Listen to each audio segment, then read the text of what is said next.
Bonjour tout le monde. Alors, hier soir, je regardais la télé, ça m'arrive quand même. Je regarde de plus en plus la télé dans la mesure où je vieillis, en fait. Je vieillis et donc j'ai plus tout le temps la gouache. Puis comme je travaille aussi pas mal, j'ai pas tout le temps la gouache pour sortir et faire du sport, des trucs comme ça. Donc j'ai tendance à m'empâter un petit peu avec l'âge. Et donc de ce fait, je regarde un peu plus la télé, un peu plus. Et je constate que la télé, aujourd'hui c'est quoi? En tout cas la télé française, mais même de façon générale en Europe, c'est quand vous allumez la télé, quelles que soient les chaînes, on va vous parler en fait de violence. Violence. La France est devenue violente en fait. C'est devenu un coupe-gorge. Et même moi je l'ai vécu, je vous l'ai relaté dans plusieurs vidéos qui s'appellent Tranche de vie. Et je ne vous ai pas tout raconté non plus.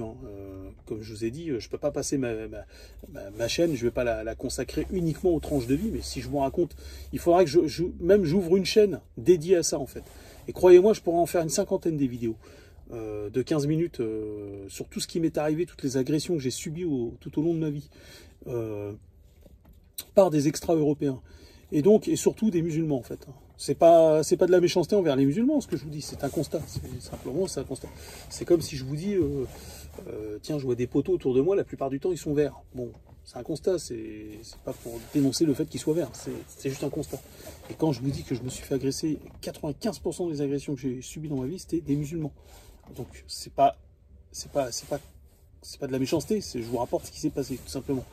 Et donc aujourd'hui la télé, c'est quoi? C'est ça, c'est que des agressions. Dernièrement, il y a un mec qui a cassé un bloc de béton, en fait, qui a cassé le crâne d'un SDF avec un bloc de béton.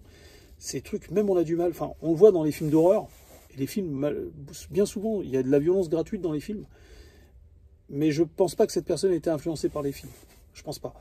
Je pense que c'était ancré au fond d'elle. Et donc, elle l'a fait par 2 fois. Et ça, des coups de couteau, on voit en fait. Donc on allume la télé aujourd'hui, c'est que ça en fait. Que ça. Et sinon, vous voulez vous détendre un petit peu, vous dites tiens, je vais regarder une petite série, je vais regarder un film. Et qu'est-ce que vous voyez? En fait, vous voyez 2 mecs s'embrasser quoi. 2 mecs en train de s'embrasser. Vous voyez sinon 2 femmes en train de s'embrasser. Des fois, ça va plus loin. On voit carrément des scènes torrides. C'est une honte. C'est carrément malaisant quoi, parce que toi, tu es avec ta femme. Manquerait plus que tu sois avec ton gosse. Bon, moi, mon enfant est grand maintenant. Donc, mais voilà, tu veux te détendre un petit peu, oublier toute cette violence, et tu tombes sur ça. Alors, vous allez me dire, je suis homophobe. Non, je suis pas homophobe. Moi, les homosexuels me dégoûtent. Ça veut pas dire que j'ai la haine contre eux. Ça veut pas dire que je leur veux du mal. Ça ne veut pas dire que je dis pas qu'ils n'ont pas le droit d'exister. Je dis simplement qu'ils me dégoûtent. Quand je vois 2 hommes s'embrasser, imaginez plus, ça me dégoûte au plus haut degré quoi. Et pareil pour des femmes, c'est vraiment pour moi les femmes c'est immoral, enfin tout ça c'est immoral. Voilà, c'est ce que je pense. Et ça veut pas dire que je suis homophobe, ça veut pas dire que je suis contre que le fait que des homosexuels adhèrent au projet Veine du désert, absolument pas. Mais par contre, il faudra même pas qu'ils exposent ou qu'ils expriment leur sexualité devant moi, parce que ça me dégoûte. Et moi, s'ils me disent que si j'exprime ma sexualité, c'est-à-dire que j'embrasse ma compagne devant eux, et qu'ils me disent que ça les dégoûte au plus haut point, eh j'éviterai de le faire devant eux, tout simplement. Voilà, on jouera à part égale comme ça. Maintenant, je vais vous dire qu'il y a un truc qui m'énerve aussi dans cette société, à la télé, vous avez certainement remarqué, et ça j'en avais parlé dans d'autres vidéos. Vous allez voir un débat avec, forcément, comme on est en France, il y a souvent des blancs sur les plateaux, mais à mon avis, ça ne va pas durer. Donc, des fois, ces gens sont là, et les blancs sont objectifs dans l'ensemble. Alors, je dis pas, je dis pas que des fois, ils ne sont pas lâches, qu'ils ne sont pas hypocrites, je dis pas qu'ils sont, je ne dis pas que ce sont des exemples de vertu. Je dis simplement que, la plupart du temps, on a encore quelque chose d'assez équilibré dans les débats, qui émanent des blancs en fait, voilà, qui sont organisés, qui sont débattus par des blancs.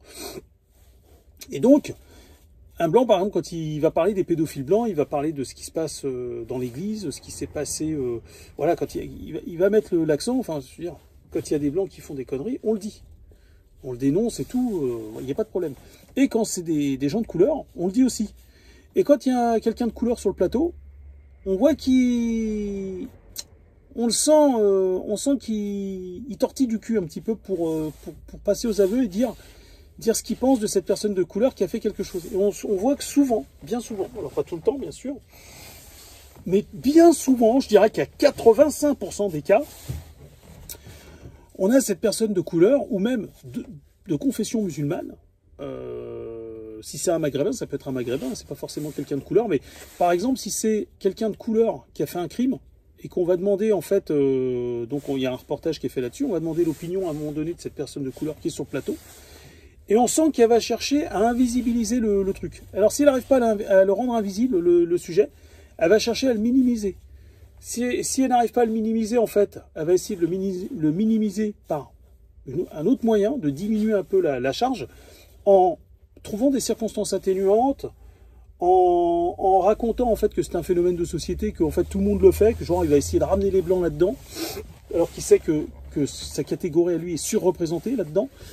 Et ça, j'en avais parlé dans une autre vidéo, c'est quelque chose qui m'horripile. Qu'est-ce que ça m'énerve? Je fais des bonds dans ma salle. Qu'est-ce que ça m'énerve? Ça m'insupporte quand je vois ces gens de couleur qui essayent de minimiser un petit peu, de rendre...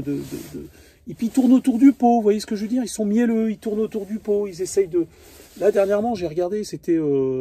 c'est pas l'émission d'Hanouna, mais c'est... je sais plus c'est qui, c'est une dame qui le remplace. Et puis il y a un mec avec des locks, là, qui commence à...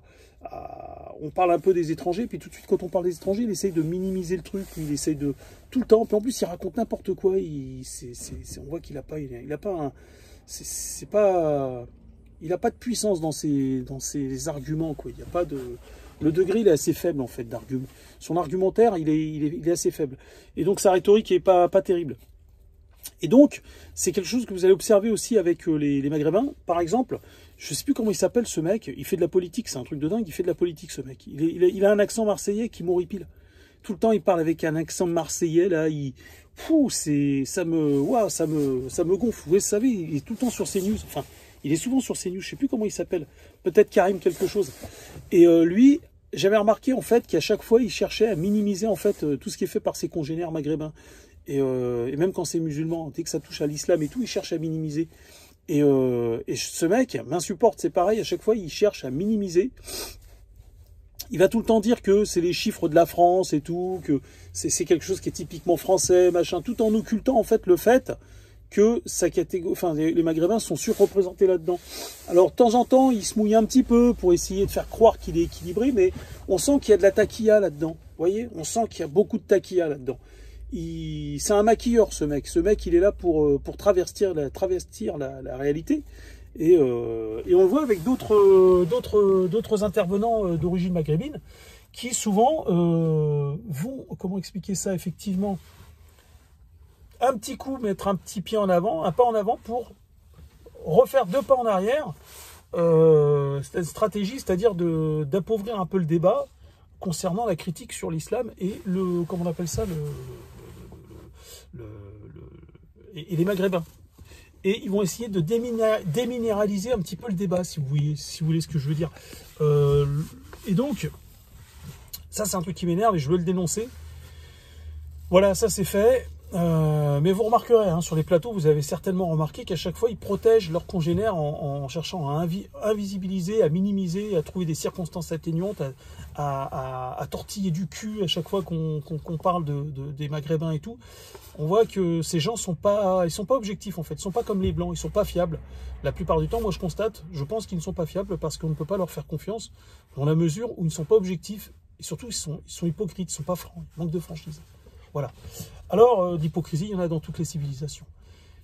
Et c'est la raison pour laquelle je vous avais dit dans d'autres vidéos que c'est pour ça que moi j'ai plein de trucs à dire sur les Blancs et que je le fais pas en fait. Je le fais pas parce que je vois pas pourquoi moi je me tirerais une balle dans le pied et j'irais entraîner la descente des Blancs en exposant la vérité à leurs propos, en exposant leurs défauts, alors que les Maghrébins et les Noirs, souvent, les populations noires, refusent elles veulent invisibiliser en fait toutes les tares qui proviennent de leur population et de leur société.